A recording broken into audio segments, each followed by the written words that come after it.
Vand, hvor det ikke skal være. En opskrift for en kedelig sommer i Danmark, men ikke for alle. Vi mener, der er rigtig store perspektiver i det. På havnen i Kalundborg bliver en idé præsenteret for danske beredskabsfolk. Hvide pølser med en tør klat i midten. Her vil vi illustrere, at vi kan holde vand ude, og vi kan holde vand inde.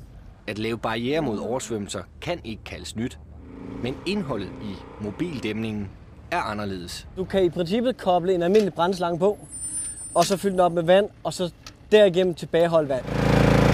En generator og nogle vandslanger, så har du en hvid mur. 3,6 ton per løbende meter, og kan tilbageholde vand op til 120-125 cm. Noget anderledes end den klassiske sandsæk. Så skal man bruge flere tusind mand for at lave en løsning på 1 kilometer, der kan tilbageholde 80 cm vand. Det kan vi klare 4 mand, 4 timer.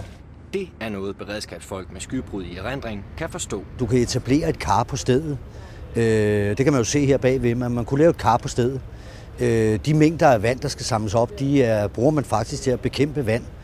Man bekæmper vand med vand i det her tilfælde, ikke? Så det vil kunne bruges afgjort.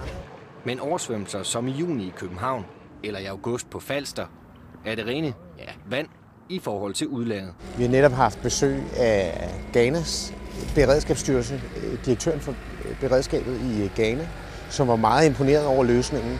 Selvom en afrikansk, australsk eller asiatisk aftager nok får lavet det grove derhjemme, så forudser direktøren alligevel arbejde til produktionspladsen på havnen i Kalundborg. Ved at holde kvalitetssikringen i Danmark og en del af produktionsprocessen, så holder vi på vores erhvervshemmeligheder, og vi sikrer også, at kunden får et produkt i topkvalitet. Det må ikke gå i stykker. Så det behøver ikke at være så vådt, at det ikke er godt for nogen.